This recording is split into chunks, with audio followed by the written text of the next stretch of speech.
He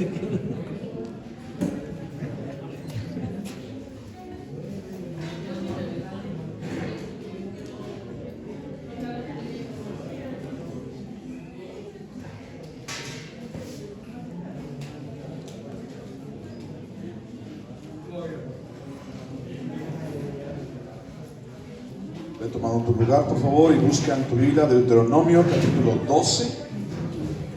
Y vamos a leer hoy a partir del versículo 10. Deuteronomio 12, 10.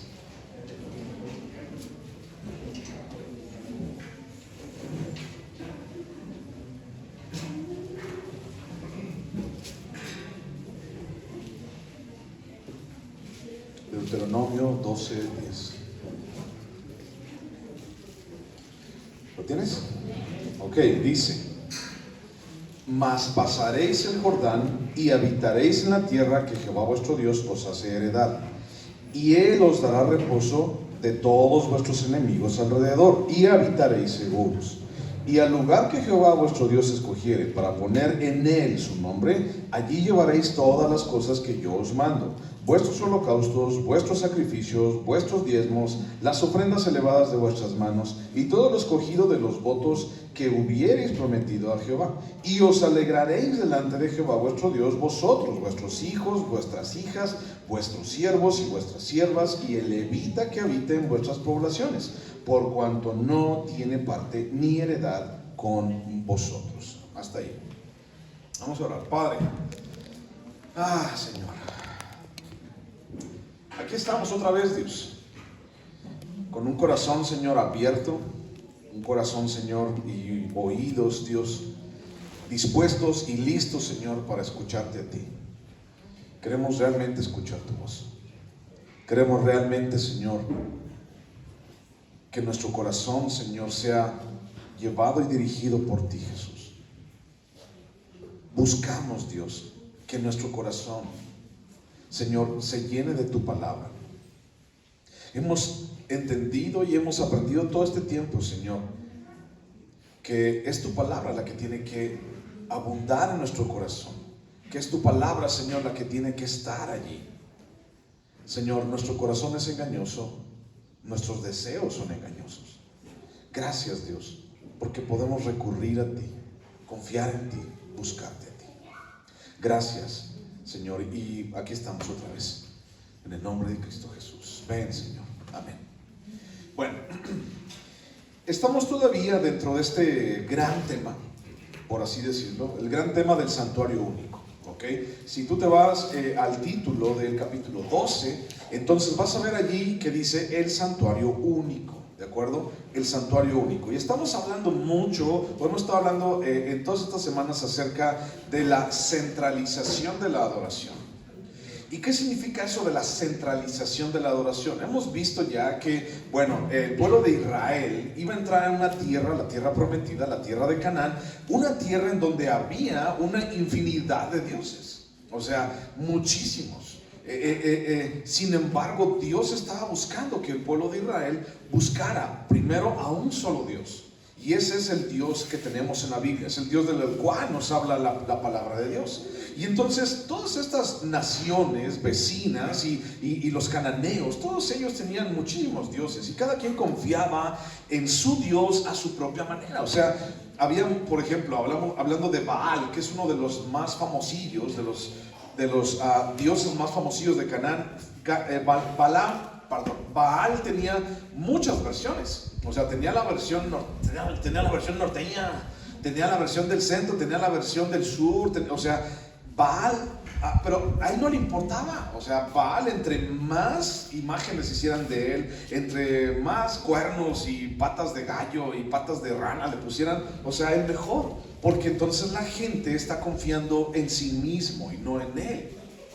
O sea, entendemos que Baal no es Dios, entendemos que Baal es el demonio, o sea, es Satanás cegando la vida de las personas. Entonces, entre más versiones haya de ese Baal o hubiera, mejor, o sea, para ese asunto, ¿no? Para la idolatría. Ahora, ¿eso te suena a algo parecido en nuestra cultura? ¿Te suena algo parecido en nuestra cultura? Y lo voy a decir tal cual, así, con todas las letras y los acentos que debe de llevar. ¿Cuántas versiones de María hay? Híjole, a ver si no me vetan en el YouTube, ¿ok? A ver, pero ¿cuántas versiones de ella hay? O sea, en donde la gente la adora, la busca, o sea, la idolatra. ¿Cuántas versiones hay? Híjole, no hay un número, ¿cierto? O sea, puede haber muchísimas. Ahora, ¿cuántas versiones hay de Jesús? Ahora, vamos a irnos más a fondo, ¿no? Estamos hablando de cristianismo. ¿Cuántas versiones hay de Jesús dentro de la religión popular? ¿Cuántas versiones hay de Jesús? Un titipuchal y un montón, ¿cierto? Que el que está roto, que el Jesucito de aquí, que el Jesucito de allá, que el que está cieguito, que el que está enfermito, que el que está manquito, que el que... Hay un chorro de versiones de Jesús.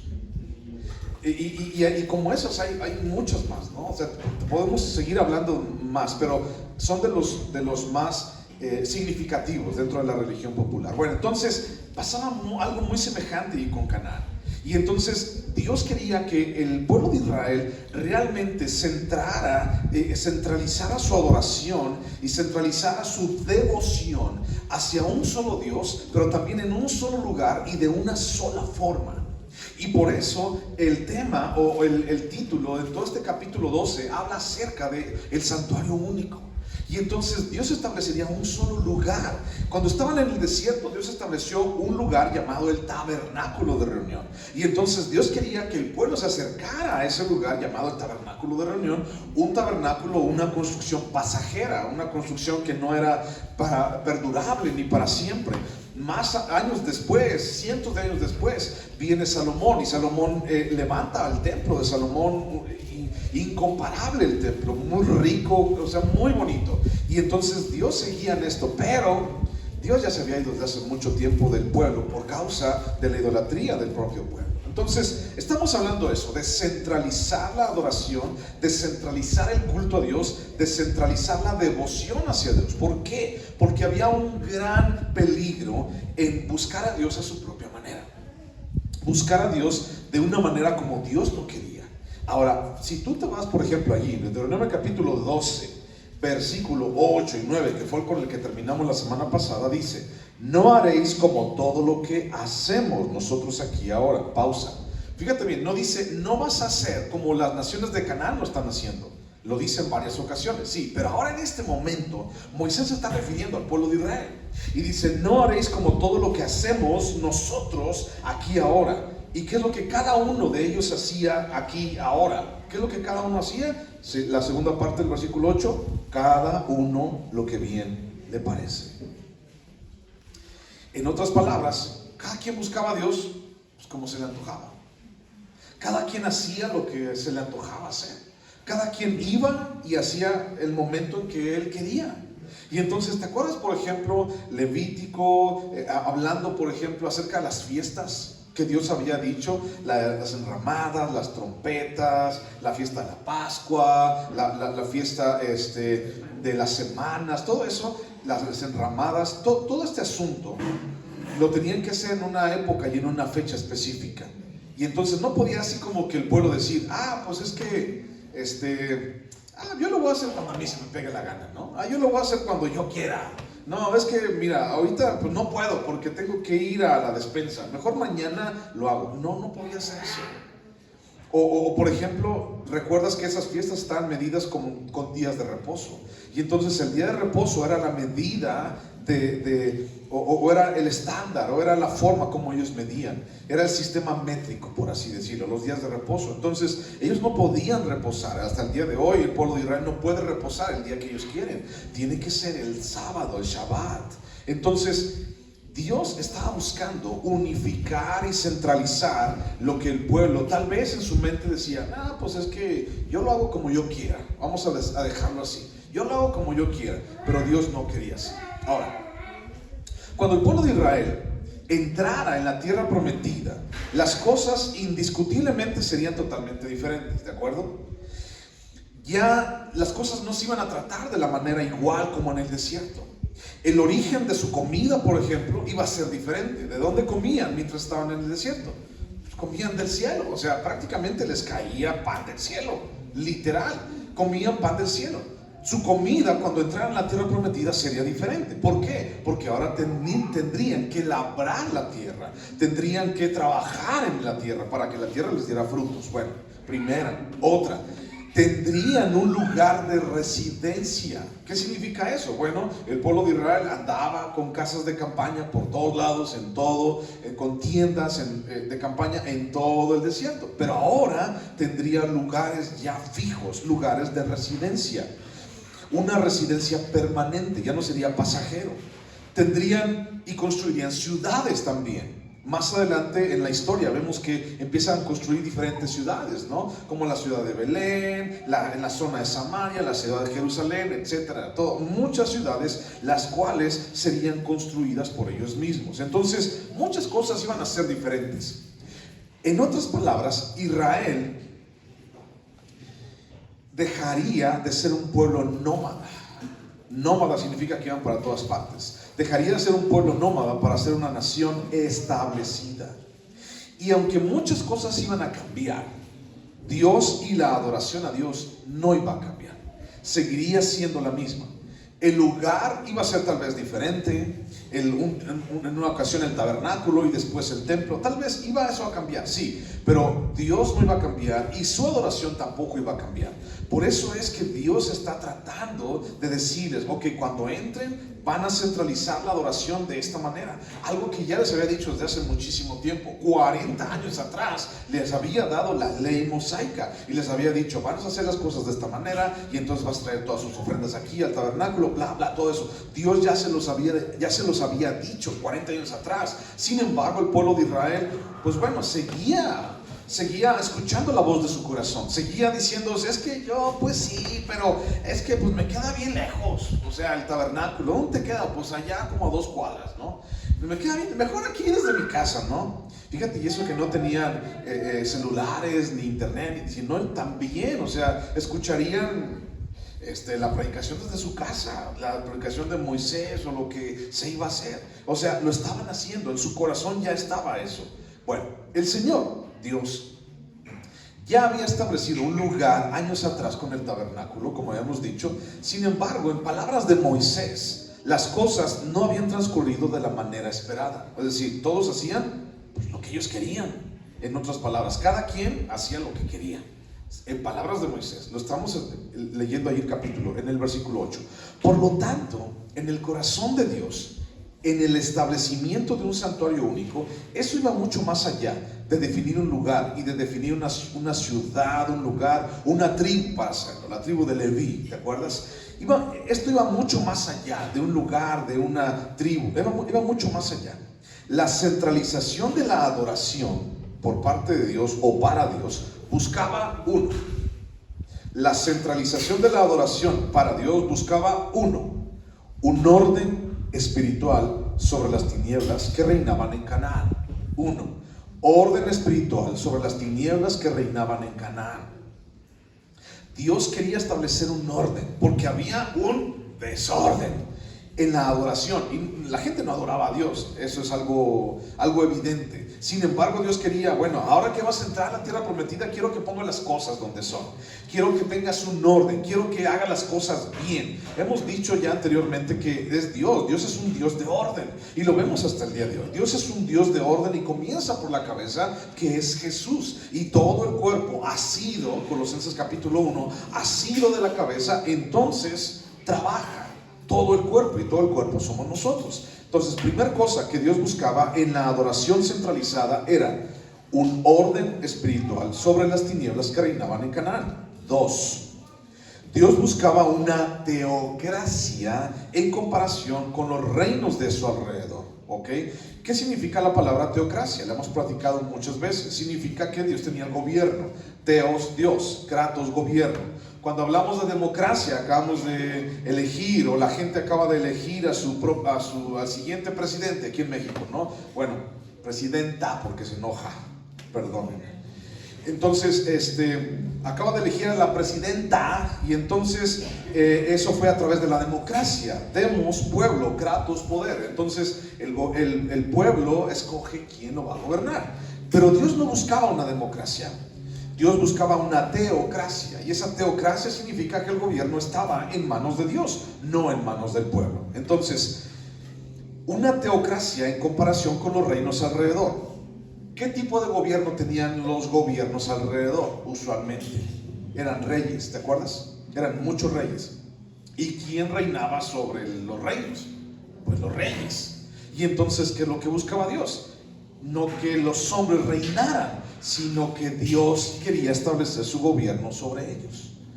Tercer cosa que Dios buscaba al centralizar la adoración era evitar los desvíos de la ejecución del gobierno, evitar los desvíos de la adoración, evitar los desvíos de la obediencia al pacto que Dios ya les había dado. Era evitar los desvíos. La tercera cosa. ¿Ok? Primera, un orden espiritual; segundo, una teocracia; y tercera, evitar los desvíos. ¿Y qué significa esto de evitar los desvíos? Bueno, significa que no sigas haciendo las cosas como tú quieres.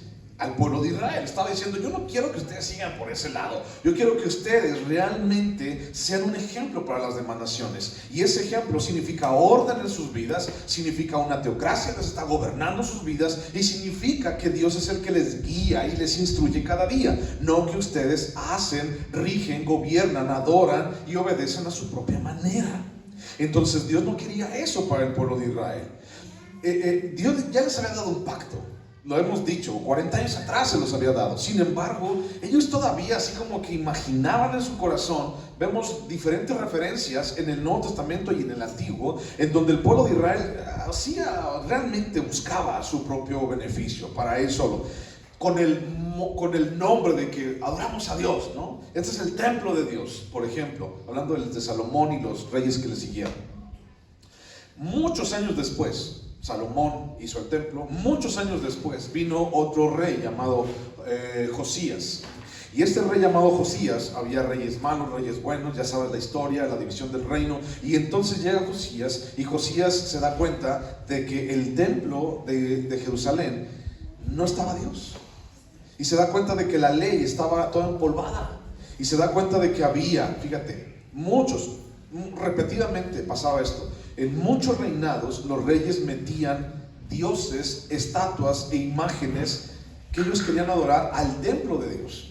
Entonces imagínate que este es el templo de Jerusalén, y entonces ahí estaba el lugar santo, acá estaba el lugar santísimo, y entonces en vez de tener el arca, estaba allí, pero en vez de adorar a Dios así tal cual, entonces empezaban a meter un chorro de triques, ¿no?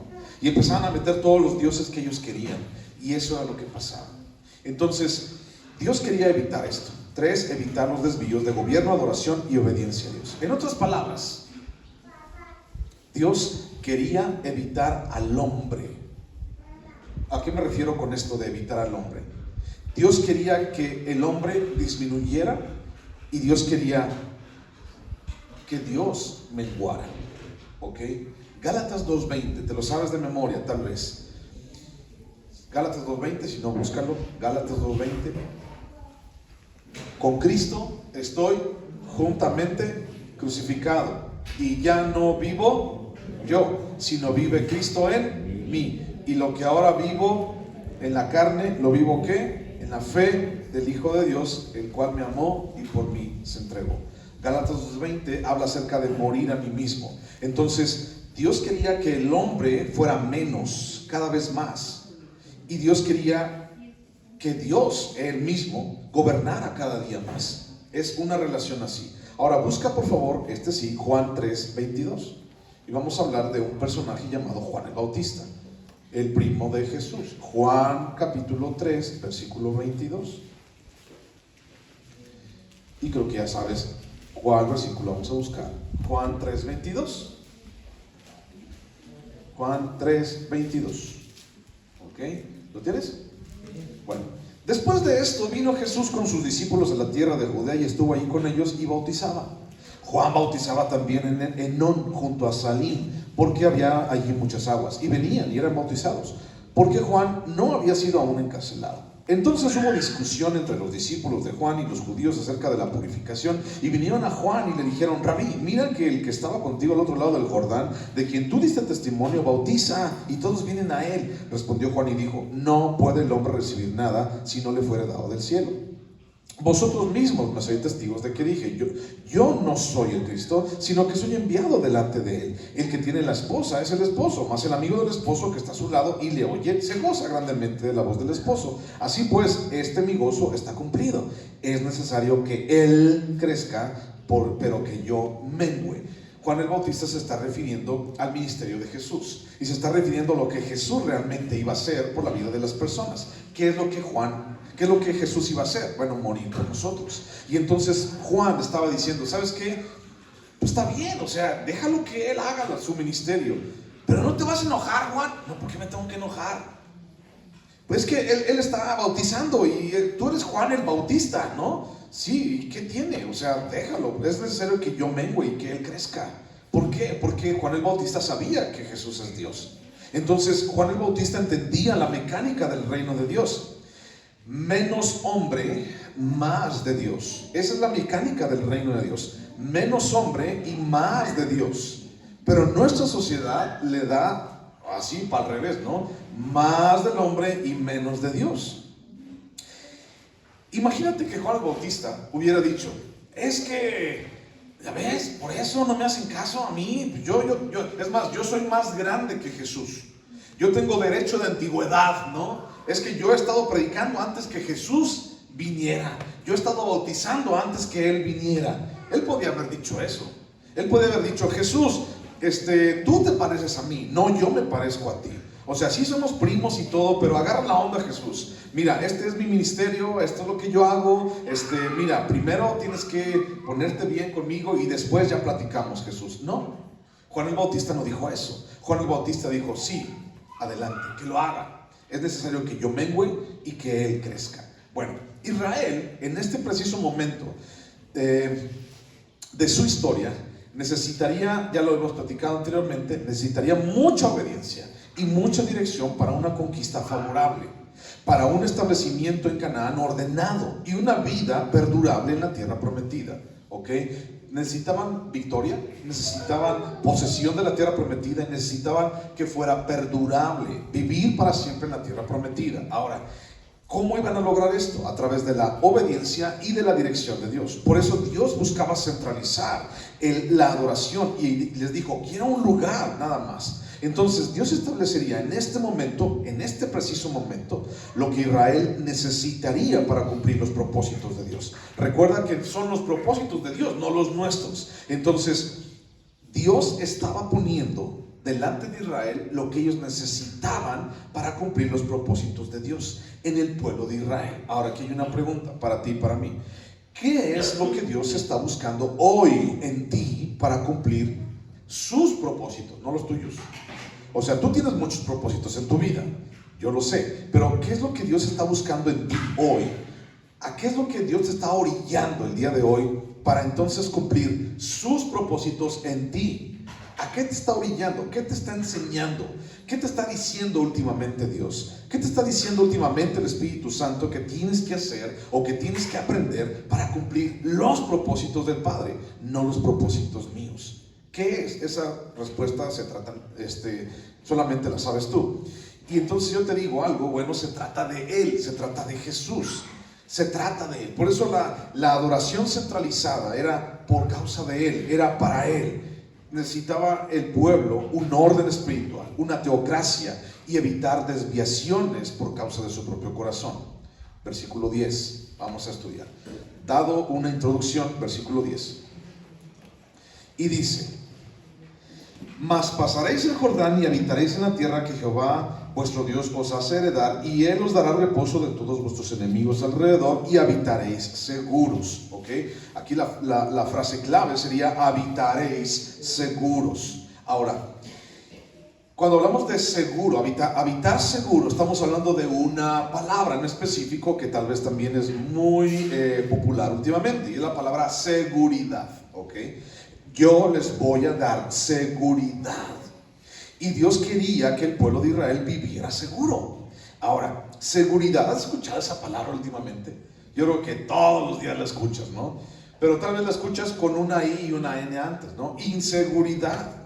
Ahora, en el momento, hablando del pueblo de Israel, en el momento en que Israel cumpla su parte en la búsqueda del santuario único, o sea, que enfoque su adoración a lo que Dios quería, centralización de la adoración, y en el momento en que el pueblo de Israel haga su parte y se enfoque en la preservación única de la adoración a Dios, entonces Dios, fíjate bien lo que dice este versículo, entonces Dios, cuando el pueblo de Israel hacía su parte, centralizaba su adoración, iba a la ciudad que Dios quería, lo hacía de la manera que Dios quería, entonces Dios les iba a dar reposo y seguridad. Es algo muy chistoso, es algo también muy interesante. Entonces Dios les daría reposo y seguridad. Estos dos elementos, reposo y seguridad, son el resultado, escucha, son el resultado de estar y permanecer en Dios. Punto. Reposo y seguridad son los dos elementos que son un resultado de estar y de permanecer en Dios, no de alejarse de Dios. ¿Qué dice el Salmo 91? Búscalo, por favor. Tal vez te lo sabes de memoria, pero vamos a analizarlo tantito. Salmo 91. Salmo 91, ¿ok? Búscalo en tu Biblia porque necesitamos revisarlo tantito nada más. Salmo 91, ¿ya lo encontraste? Ok, bueno, dice así: el que habita al abrigo del Altísimo morará bajo la sombra del Omnipotente. Diré yo a Jehová, esperanza mía, castillo mío, mi Dios, ¿en quién confiaré? Él te librará del lazo del cazador, de la peste destructora, con sus plumas te cubrirá y debajo de sus alas estarás seguro. Escudo y adarga es su verdad. No temerás el terror nocturno, ni saeta que vuele de día, ni pestilencia que ande en oscuridad, ni mortandad que en medio del día destruya. Caerán a tu lado 1000 y 10,000 a tu diestra, mas a ti no llegará. Ciertamente con tus ojos mirarás y verás la recompensa de los impíos. 9. Porque has puesto a Jehová, que es mi esperanza, al Altísimo por tu habitación. Está muy chido leer que Dios me ayuda. Está muy padre leer y recitarlo y te lo sabes de memoria tal vez. El decir, ay, en un momento dado de dificultad, de desesperación, ay Señor, el que habita el nombre del Altísimo, ay Señor, diré yo esperanza mía, ejército mío, ay Señor, ayúdame. Ay Señor, y caerán a tu lado 1000 a tu lado 10,000. Ay Señor, es muy padre decirlo, es muy padre que te lo sepas de memoria, pero necesitamos ponerlo en práctica. ¿Y cómo ponemos en práctica el hecho de que Dios sea mi escudo y mi adarga, y que Dios sea mi protección y que Dios me cuide de la peste destructora y del ángel de destrucción? ¿Cómo es que yo pongo en práctica eso? Bueno, la respuesta está allí, y la respuesta es haciendo de Dios mi ¿qué? Mi habitación y mi morada. El versículo 1 y el 9 lo subrayan y dice: el que habita al abrigo del Altísimo morará bajo la sombra del Omnipotente. Eso significa que la seguridad y el reposo para el pueblo de Israel, ¿en dónde están? Están a la sombra de Jesús, a la sombra de Dios. No hay otra forma. O sea, no te puedo decir, no me puedo inventar otra manera de cómo buscar reposo y encontrar seguridad y paz. No hay otra manera. Y entonces, cuando nos acercamos a Dios, encontramos eso, reposo y seguridad. ¿Por qué? Porque es Dios trabajando en nuestras vidas. Y si tú te alejas de Dios, si nosotros nos quitamos de la cobertura de Dios, entonces no hay reposo, no hay seguridad. Estos dos elementos tienen que ser el resultado de permanecer en Dios, de habitar en Dios, de no alejarse de Dios. Y si tú te das cuenta, nada más como un dato, como datos, ¿no? Si tú te das cuenta, como sociedad, gastamos demasiado, o sea, de verdad, gastamos demasiado de todo, tiempo, dinero, esfuerzo, gastamos demasiado tan solo por sentirnos seguros. ¿Sabes cuál es una de las secretarías que más dinero se lleva en México? ¿Cuál te imaginas? ¿No? La de Sedesol, ¿no? La que ayuda a los viejitos, porque ahorita está lo del asunto de las pensiones, ¿no? O tal vez, ¿cuál crees tú? Es la de seguridad. Y se lleva un presupuesto grandototote, o sea, muchísimo dinero, y prácticamente cada que entra otro gobernante estrenan coche, estrenan patrullas. y estrenan helicópteros y qué padre, ¿no? Qué padre que lo hagan porque, bueno, ayudan a la comunidad y todo lo demás, pero ¿te das cuenta cuánto la gente gasta en seguridad? ¿Y para qué? ¿Para estar inseguros? Bueno, no es un discurso político tampoco esto, pero quiero llevarte a este asunto, a pensar en esto. Gastamos demasiado en seguridad, pero el asunto es que no vamos a poder obtener esa seguridad y esa paz si no estamos en los pies de Dios. ¿Sabes tú, un ejemplo nada más, ¿sabes tú cuánto cuesta una bomba atómica? ¿Cuánto cuesta realizarla? O sea, millones de dólares para sentirse seguros, ¿no? O sea, los países con más armamento, ¿sabes cuánto dinero tienen en sus ejércitos para sentirse nada más seguros? Y sabiendo que la seguridad es gratis. La seguridad es gratis, la paz la regalan. O sea, ¿para qué andar comprando seguridad? ¿Y para qué andar comprando paz si la regalan? ¿Por qué? O sea, los gobiernos están buscando pagarle más a los policías, pagarle más a este asunto. Y la Cruz Roja, pues no, la Cruz Roja y déjala, ¿no? Es esa que haga colectas, ¿no? Ellos son los que te salvan la vida. Pero bueno, ¿cuánto has gastado? Tal vez en tu casa lo tengas, no sé si lo tengas o no. ¿Cuánto has gastado en seguridad en tu casa? Por ejemplo, poner camaritas. ¿Cuánto se gasta? Yo no sé, no tengo idea. ¿Cuánto se gasta en poner camaritas? Porque no solamente son las camaritas, sino también es la luz, también es el internet, también es comprar el programa, la aplicación y muchas cosas alrededor. ¿Cuánto gastas en sentirte seguro? Y sabes, la seguridad es gratis y la paz te la regalan. ¿Y qué tengo que hacer entonces para obtener paz y seguridad? Lo que tienes que hacer es menguar tú. ¿Qué tengo que hacer yo para que haya paz y seguridad y reposo en mi vida? Tienes que menguar tú. Tienes que entregar tu voluntad a Dios. Tienes que dejar de buscar tus sueños. Tienes que callar ante Dios. Tienes que obedecer a Dios. Tienes que adorar como Él quiere que lo adoren. Tienes que humillarte ante Dios. Tienes que morir a ti mismo. Tienes que preguntarle primero a Él en tu vida antes de andar haciendo cualquier cosa. Tienes que hacer de Él tu habitación. Y por lo tanto, entonces el reposo y la seguridad es gratis.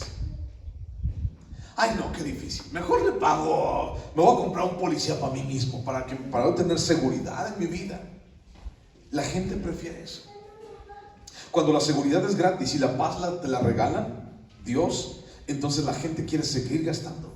Y la gente quiere seguir buscando cómo obtener seguridad. Y entonces tal vez ante tanta inseguridad, porque ya se metieron a la casa del vecino y ya sabes que le robaron todo, ¿no? Le robaron los ahorros y le robaron la computadora, todo se lo robaron de la casa de tu vecino. Entonces, como tú dices, bueno, es que pues no, si le hablo a la policía nunca viene y los reportes y el 911 siempre están, no sé. Entonces, para sentirme seguro, pues voy a comprar una pistola. Y entonces tú te sientes seguro con tu pistola. ¿Y cuánto te costó? No sé ni cuánto cuesta algo así. Pero tú te sientes seguro. Y la pregunta es, ¿realmente estás seguro? ¿Realmente es lo que tú quieres? Tú y yo, como conocedores de Dios, necesitamos hacer de Dios nuestra habitación, hacer de Dios nuestra morada. Y entonces la paz, la seguridad y el reposo vendrán por añadidura. Y eso tenemos que entenderlo nosotros, y eso tenemos que saberlo. O sea, no puedes vivir tu vida con una pistola en el bolsillo, sintiéndote seguro o en paz, porque todo lo demás está todo mal. No puedes ir así. Y entonces, ¿dónde dejas a Dios? Es mucho más fácil comprar una pistola, así tal cual. Es mucho más fácil que te metas a estudiar artes marciales y defensa personal. Es más fácil eso. Y que pagues no sé cuánto dinero y que inviertas no sé cuánto tiempo. Es mucho más fácil eso a que dobles tus rodillas delante de Dios. ¿Por qué el ser humano no quiere doblar sus rodillas? ¿Por qué el ser humano no quiere menguar? ¿Por qué el ser humano no quiere entregar su voluntad? ¿Por qué el ser humano no deja de buscar sus propios sueños? ¿Por qué el ser humano no se calla delante de Dios? ¿Por qué el ser humano no obedece a Dios? ¿Por qué el ser humano adora a su propia manera? ¿Por qué el ser humano no le gusta morir a sí mismo? ¿Por qué el ser humano no le pregunta primero a Dios y después decide? ¿Por qué? ¿Por qué? Si es gratis. Pero yo mismo lo he hecho bien pesado eso en mi vida. Morir a mí mismo, ay no, qué pesado. No, o sea, pues dime otra cosa. O sea, mira, si quieres vengo a lavar los baños, ¿no? Y entonces ya lo hago. No, no es así, no funciona de esa manera.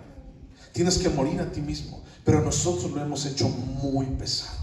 Es gratis, pero yo mismo me he acarreado un gran peso en mi vida porque no quiero morir a mí, porque no quiero obedecer a Dios, porque quiero seguir haciendo mi voluntad, porque no me quiero callar delante de Dios, porque quiero seguir hablando delante de Dios. Y Dios dice, mira esto, pero es que también el otro, ¿y por qué a él sí le diste a mí no? ¿Y por qué, no? ¿Y por qué a él sí le pegaste a mí no?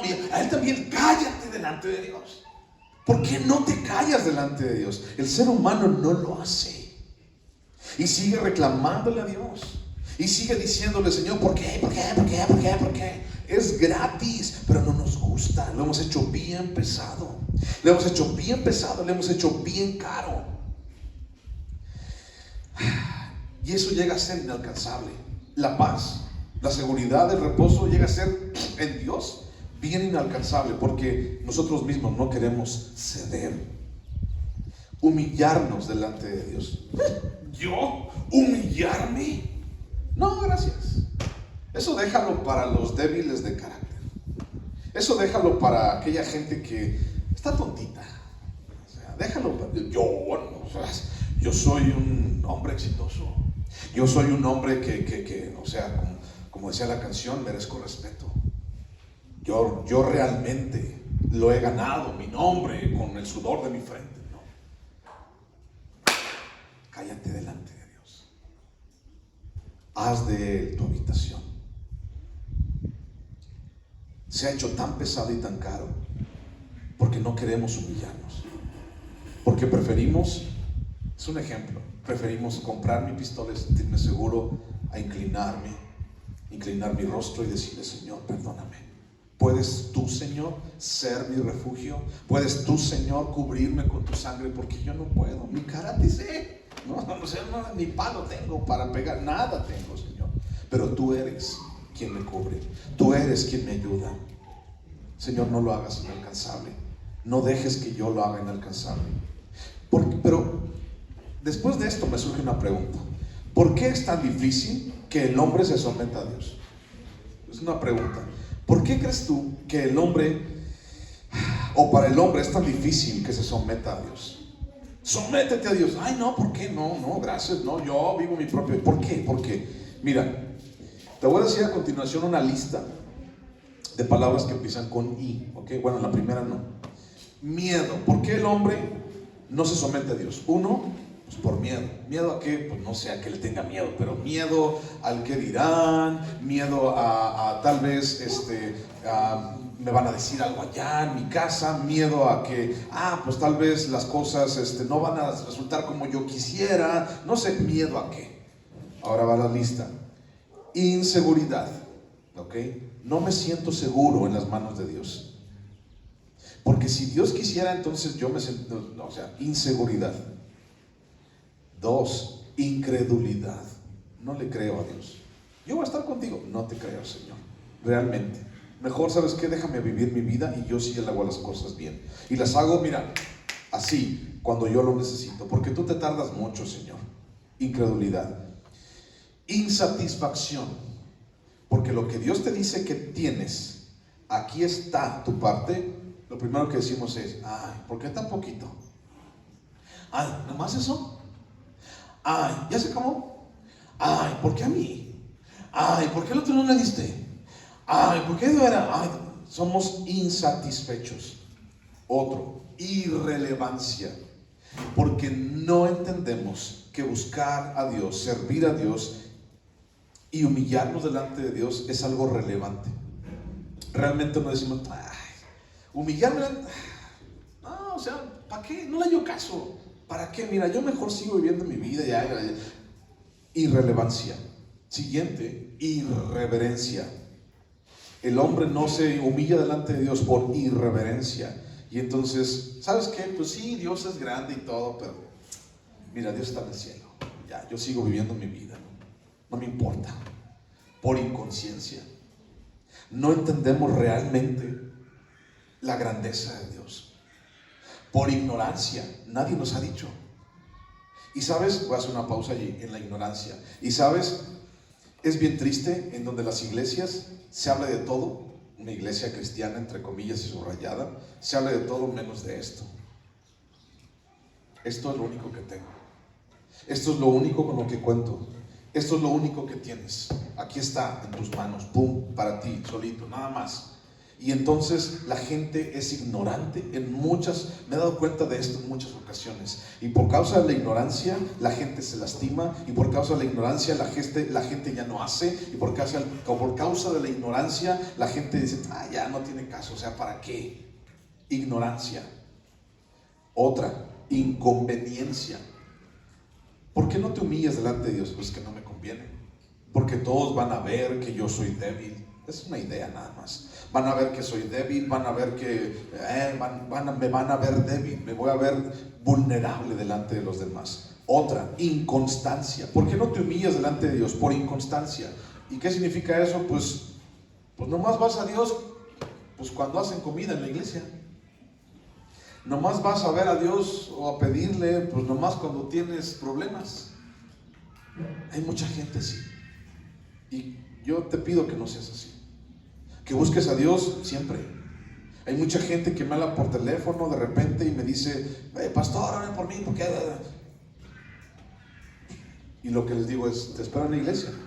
En la iglesia oro por ti. El domingo a las 11, ahí te veo. Y no está. Mucha gente. Inconstancia. No esperes rendirte a Dios si nada más vienes una vez al año. También no buscamos humillarnos delante de Dios por idiosincrasia. ¿Qué significa eso? Idiosincrasia, pues eres bien idioso. En otras palabras. O sea, ¿por qué? Pues no, pues que no. ¿Para qué? ¿Para qué me humillo? No, ¿para qué? No, pues es que mira, mejor hacer las cosas de otra manera. Por idioso, por idiosincrasia. O tal vez, la última, por ilegalidad. Por inmundicia. Porque nos gusta. Nos gusta no obedecer a Dios. Nos gusta no estar allí. Nos gusta mejor, más bien, nos gusta la mugre. Nos sigue gustando el pecado. Eso de la ilegalidad es, yo soy mi propia ley. Yo hago lo que yo quiero, de la manera como a mí se me antoja. Y te voy a citar otra vez el versículo 8.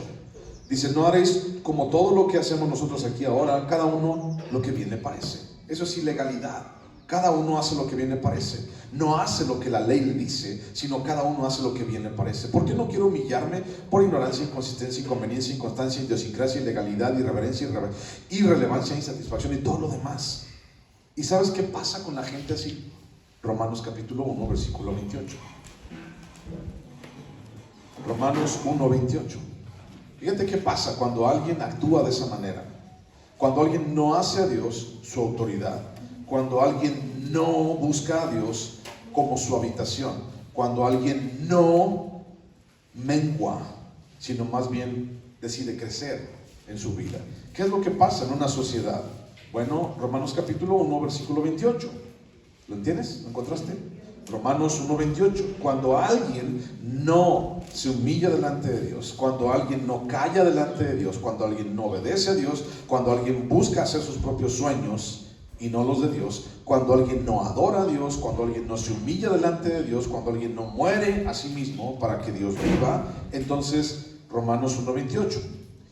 Y como ellos no aprobaron tener en cuenta a Dios, Dios los entregó a una mente reprobada para hacer cosas que no convienen, estando atestados de toda injusticia, fornicación, perversidad, avaricia, maldad, llenos de envidia, homicidios, contiendas, engaños, malignidades, murmuradores, detractores, aborrecedores de Dios, injuriosos, soberbios, altivos, inventores de males, desobedientes a los padres, necios, desleales, sin afecto natural, implacables, sin misericordia, quienes, habiendo entendido el juicio de Dios, que los que practican tales cosas son dignos de muerte, no solo las hacen, sino que también se complacen con los que las practican. Esa es una sociedad que ha hecho a Dios aparte. Esa es una sociedad que ha dejado que Dios ha metido, lo voy a decir así, no quiero ser irreverente, pero ha metido a Dios en un cajón. No puedes hacer eso, pero ha tratado de hacer eso en su vida. Una sociedad que no tiene a Dios en su vida, le pasa esto. Ahora, voltea, en base a lo que estoy diciendo, voltea a tu alrededor y comienza a ver la gente que está a tu alrededor. No los de aquí, o sea, es una metáfora. Estoy diciendo los de alrededor en tu vida. Y velos, y ve cómo están. ¿No es esta lista la que estamos hablando en la vida de las personas? ¿No se comportan de esta manera? Inclusive, no solamente ellos, sino que nosotros también nos gozamos con ellos muchas veces. ¿No es esto lo que está pasando? ¿Por qué? ¿Y cómo comienza todo? Porque no tuvieron en cuenta a Dios. Ahí mismo en Romanos capítulo 7, versículo 15, dice: porque lo que hago no lo entiendo, pues no hago lo que quiero, sino lo que aborrezco, eso hago. Y si lo que no quiero, esto hago, apruebo que la ley es buena. De manera que ya no soy yo quien hace aquello, sino el pecado que mora en mí. Y yo sé que en mí, esto es, en mi carne, no mora el bien, porque el querer el bien está en mí, pero no el hacerlo. Porque no hago el bien que quiero, sino el mal que no quiero, eso hago. Y si hago lo que no quiero, ya no lo hago yo, sino el pecado que mora en mí. Así que queriendo yo hacer el bien, hallo esta ley, que el mal está en mí.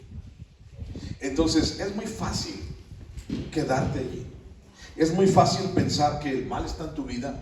Es muy fácil pensar y creer, y ¿sabes qué? ¿Para qué le haces al cuento?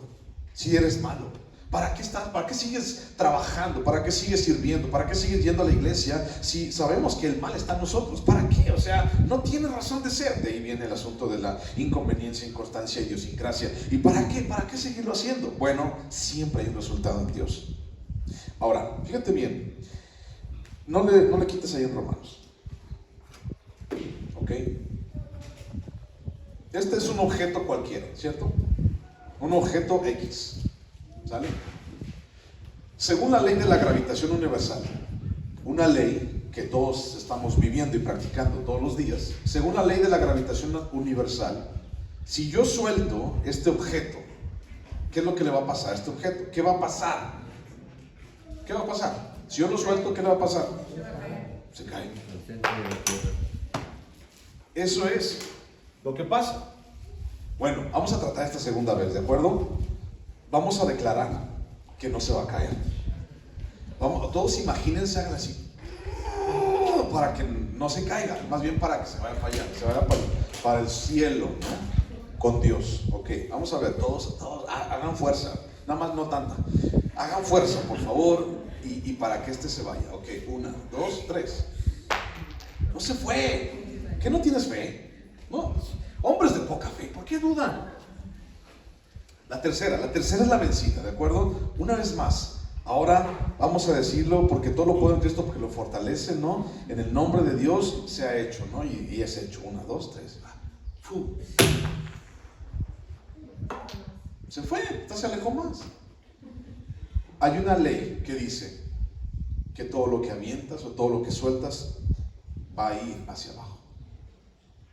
La ley en nuestras vidas, en mi carne, dice que mi carne, no importa lo que haga, no importa cuánto le pegue a mi carne, no importa cuánto yo obstaculice mi carne siempre va a hacer lo mismo. Mi carne siempre va a ir al mismo lugar. ¿A dónde? A pecar, a alejarme de Dios. Pero fíjate lo que dice Romanos capítulo 8, versículo 1. Ahora pues, ninguna condenación hay para los que están en Cristo Jesús, los que no andan conforme a la carne, sino conforme al Espíritu. Porque la ley del Espíritu de vida en Cristo Jesús me ha librado de la ley del pecado y de la muerte. Pero porque lo que era imposible para la ley, por cuanto era débil por la carne, Dios, enviando a su Hijo en semejanza de carne de pecado, a causa del pecado, condenó al pecado en la carne, para que la justicia de la ley se cumpliese en nosotros, que no andamos conforme a la carne, sino conforme al Espíritu. esa misma ley que acabas de ver, la ley de la gravitación universal, esa misma ley, pero ahora en nosotros, nuestra carne enfocada al pecado, esa misma ley se rompió. Y se rompió en un lugar llamado el Calvario. Entonces, escucha esto. Mi naturaleza me lleva a pecar, ¿cierto? Lo dice Pablo, o sea, mi naturaleza me lleva a pecar. Pero eso no significa que yo soy esclavo del pecado. ¿Escuchaste bien? Mi naturaleza me lleva a pecar y eso lo reconozco, pero eso no significa que yo soy esclavo del pecado, porque Jesús me hizo libre de eso. Jesús me hizo libre del pecado y de la ley del pecado. Yo ya decido no ir al pecado. Antes indiscutiblemente pasaba lo que tenía que pasar, pero ahora en Cristo Jesús las cosas son diferentes. Ahora te doy un consejo en esto. Tal vez tú puedas decir, es que la maldad habita en mí, es que el pecado habita en mí. Y el consejo es, no te quedes ahí. No te quedes con eso. No te quedes con que tú eres malo. No te quedes con que tú estás pecando y que, pues es que estoy pecando en mi vida y pues ya, o sea, ¿para qué me esfuerzo? ¿Para qué me esfuerzo si las cosas van igual al mismo lugar? No te quedes en el mismo lugar. Busca a Dios en tu corazón. Busca a Dios, porque ya esa ley se rompió.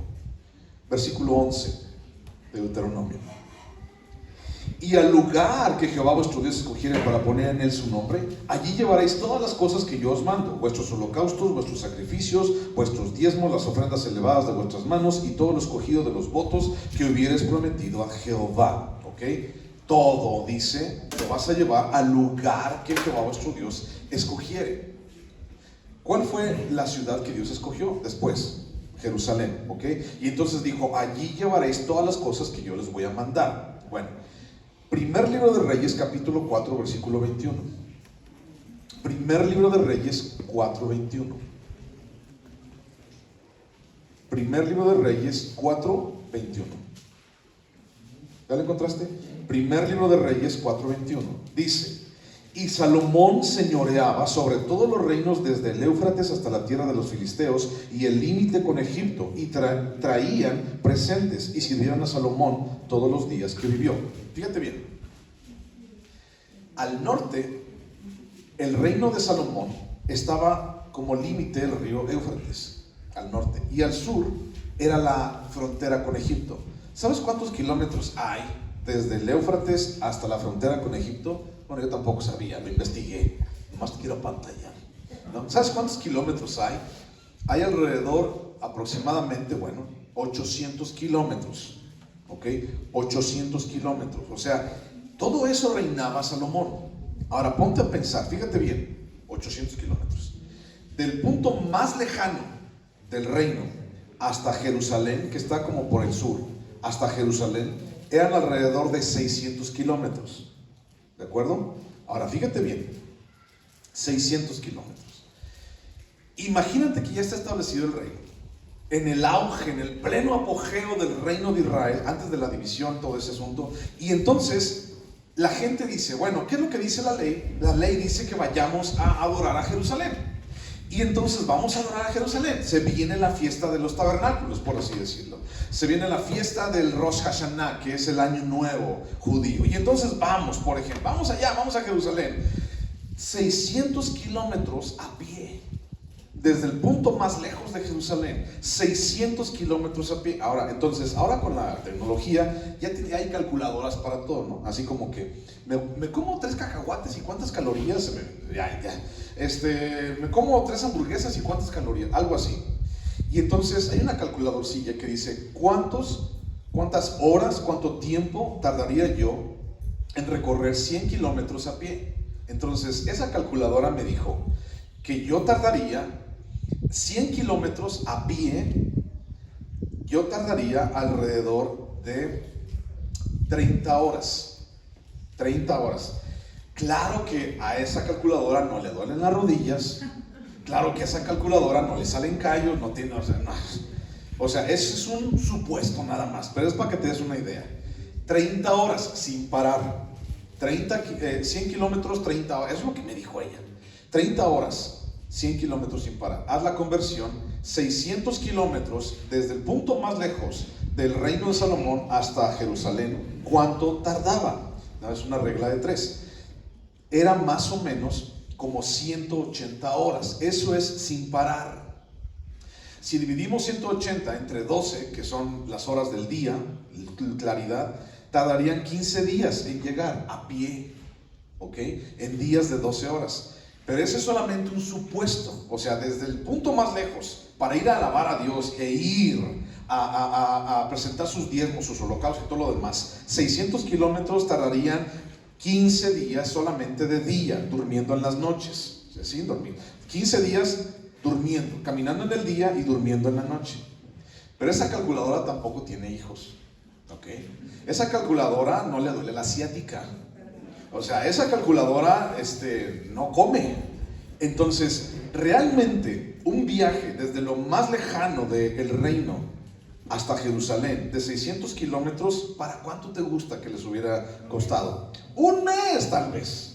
Con chiquillos, ya vamos a llegar, y ya pa, vamos a llegar pa, ay pa, tengo hambre pa, quiero ir al baño pa, ahorita que íbamos al Oxxo, no, el Oxxo no tiene baños, entonces, no. Y entonces, imagínate un mes de ir, y había varias fiestas en Jerusalén, un mes de ir caminando desde lo más lejano del reino. La orden o el mandato de ir al santuario único no solo era una buena idea, hablando de centralizar la adoración, sino también había que hacerlo. Tenían que ir. O sea, no era, sí, qué bonito que lo que Dios está diciendo, lo que Dios está haciendo. Tenían que ir. Y entonces, imagínate. Voy a poner un supuesto. Es un caso hipotético. Nada más me estoy imaginando, ¿ok? Que Pancho y Pancha están casados y que tienen panchitos, ¿ok?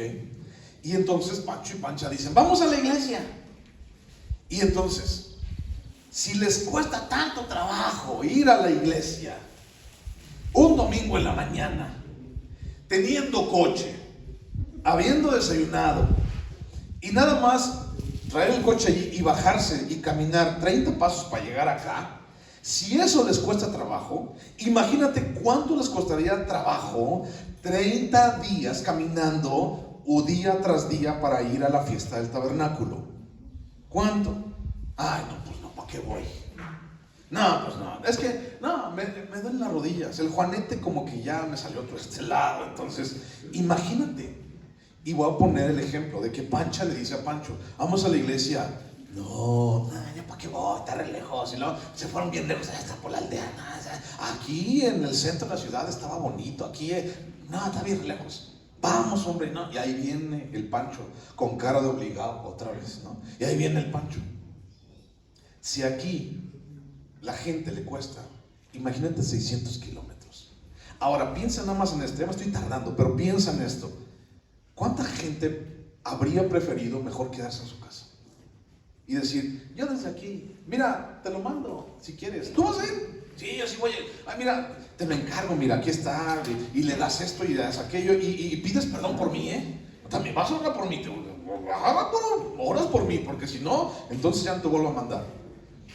La orden o el mandato de ir al santuario único era una buena idea, pero tenían que hacerla. Buscar y adorar a Dios, así como servir a Dios, es realmente hacerlo mi Señor. Todo eso no solamente debe de quedarse en una buena idea, se necesita poner en práctica.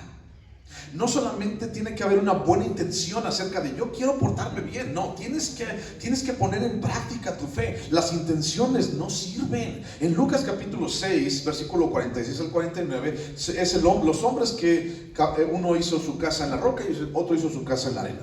¿Sabes esa idea, no? ¿Sabes esa parábola? Bueno, imagínate que el hombre que construyó su casa sobre la arena dijo, yo sé que tengo que construir mi casa sobre la roca, pero me da flojera. ¿Alguna vez has hecho un hoyo en la arena?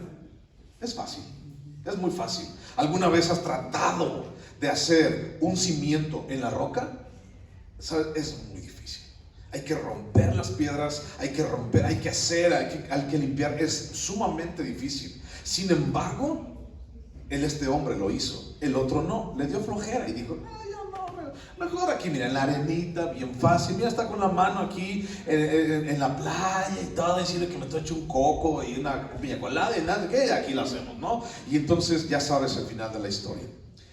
El hombre que escuchó, tal vez tuvo la intención, pero buscó lo fácil. No hizo lo que tenía que hacer. Las intenciones, mi hermano, no construyen vidas edificadas en Dios. Las intenciones no construyen nada. Las intenciones solamente te van a quitar el tiempo. Necesitamos accionar nuestra fe, necesitamos ponerla en obra. Si no, entonces nuestra fe está muerta. Santiago capítulo 2 versículo 14 dice que tu fe sin obras es muerta. Entonces tienes que ponerte a trabajar en tu vida. Tú y yo somos la obra de Dios, la labranza de Dios, y Dios puso en acción su amor. ¿Qué dice Juan 3:16? ¿Te acuerdas? Porque de tal manera amó Dios al mundo. No solamente se queda allí. Yo los amo mucho a todos ustedes. Yo los amo mucho a todos ustedes. No se quedó solamente allí, sino que puso en acción su amor. Y entonces mandó a su único hijo para que muriera por nosotros, para que muriera por tus pecados y los míos, y entonces nos hiciera libres de la condenación del pecado y de la muerte y de todo eso. Y entonces Dios puso en acción su amor por nosotros a través de Jesús y de la obra en el Calvario por nosotros. Ahora, la pregunta aquí sería, ¿estás poniendo en acción tu fe? O vas a ser como el cuate ese, ¿no? Que está con sus amigos cristianos y les dice, hermanos, miren, lo que pasa es que pues tengo problemas con la bebida, ustedes saben, o sea, no he podido y pues es difícil para mí. Pueden orar por mí, hermanos, si están todos los demás. Sí, hermano, véngase, vamos a orar. Pancho, vamos todos a orar, Señor, y igual está declarando y todo, si tú quieres, ya, Señor, y quítale, Señor, las ganas y todo esto. Y la siguiente semana vuelve el amigo y dice, pues no oraron lo suficiente por mí. ¿Saben qué? Hombres faltos de fe. La verdad, ustedes no están orando con ganas. Oren con ganas, porque la verdad es que está difícil la lucha. Vamos a orar. Vamos, ya. Señor, en el nombre de Jesús, todo lo demás, Señor, quítale las. Y en la siguiente semana, yo creo que ustedes ni son cristianos, yo ni los oye. No es responsabilidad de ellos. Tenemos que poner en acción nuestra fe. Y entonces, si tú, es un ejemplo, Pancho, si tú tienes problemas con tu bebida, tienes que tomar decisiones con eso. O con la bebida, perdón. Tienes que tomar decisiones con eso. No se lo dejes a alguien más. Las intenciones no construyen nada.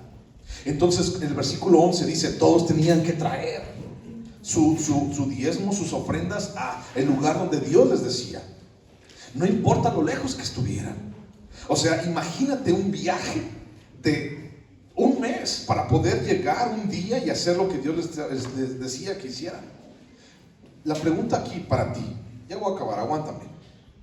¿Estás poniendo en acción tu fe? O más bien te estás quedando en puras intenciones. A mí me gustaría hacer esto, a mí me gustaría hacer aquello. O realmente es, yo quiero hacerlo, y entonces te pones a hacerlo. Versículo 12 y último.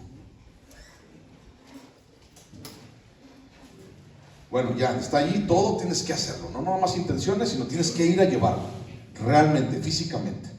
Versículo 12 y último. Y os alegraréis delante de Jehová vuestro Dios, vosotros, vuestros hijos, vuestras hijas, vuestros siervos, vuestras siervas, y el levita que habita en vuestras poblaciones, por cuanto no tiene parte ni heredad con vosotros. Y os alegraréis, es la frase para terminar. Y os alegraréis. Entonces, creo que a tu mamá te dijo alguna vez esto. Lo vas a hacer bien y lo vas a hacer de buena gana. ¿Alguna vez te dijo eso? Lo vas a hacer y lo vas a hacer de buena gana.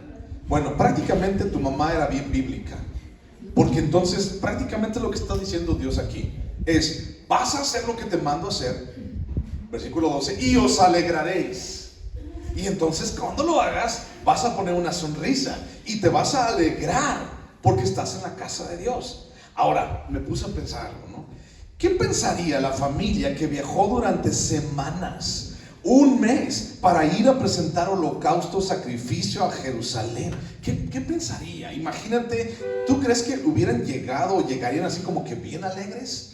Imagínate la esposa: ay viejo, te dije que no me trajeras, y mira que no sé qué, el vestido de florecitas, todo se me rasgó en el huizache ese, ¿para qué venía? Y mira todos las piernas hinchadas, y mira no sé qué, y ya tus hijos se cayeron, y está todo descalabrado, y no sé qué, y ya está todo flaco, y ni siquiera quiere comer, y tiene una de rey, ya se me decía todo. Ay no, ¿para qué venía? Ay no, si vas a empezar a pelearte conmigo, pues para allá no venga para la siguiente vez. No, sino era: y os alegraréis. Y no dice el que quiera, dice tú, tus hijos, tus hijas, tus siervos, todos los que tienen que ver contigo llegarán y os alegrarán. En otra manera, lo vas a hacer bien y lo vas a hacer de buena gana.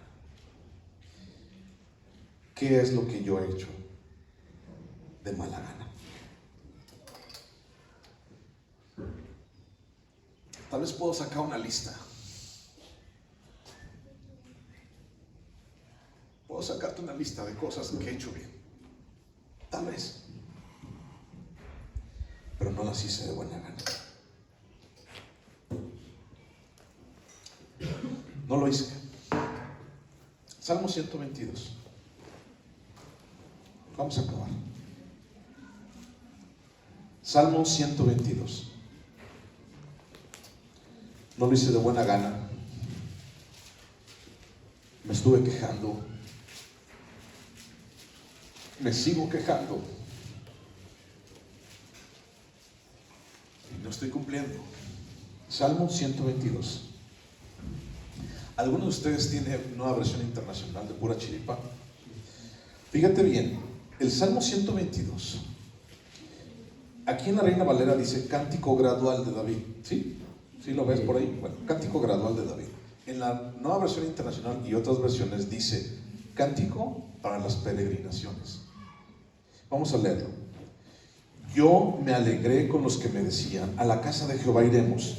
Nuestros pies estuvieron dentro de tus puertas, oh Jerusalén. Jerusalén que se ha edificado como una ciudad que está bien unida entre sí.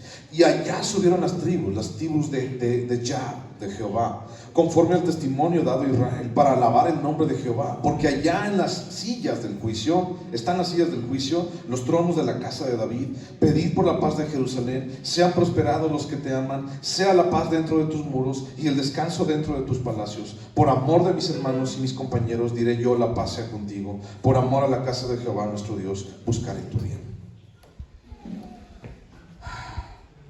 ¿Cómo comienza este salmo? Diciendo: yo me alegraré con los que me dicen: a la casa de Jehová iremos. Hazlo bien y hazlo de buena gana. Como hijos de Dios, tal vez hemos servido, pero no lo hemos hecho de buena gana. Yo no lo he hecho de buena gana. ¿Quién debía cumplir con este mandato? Todos. Comenzando con la familia, otra vez la familia, siendo la familia la base de la sociedad en Israel. Tenían que hacerlo bien y tenían que ir de buena gana. ¿Estás poniendo en acción tu fe? Si lo que estás haciendo lo estás haciendo bien, qué chido, felicidades. Pero lo estás haciendo de buena gana, entonces dile a Dios: ayúdame.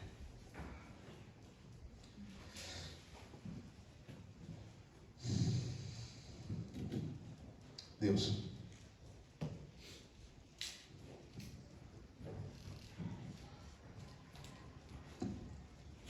delante de ti, Jesús,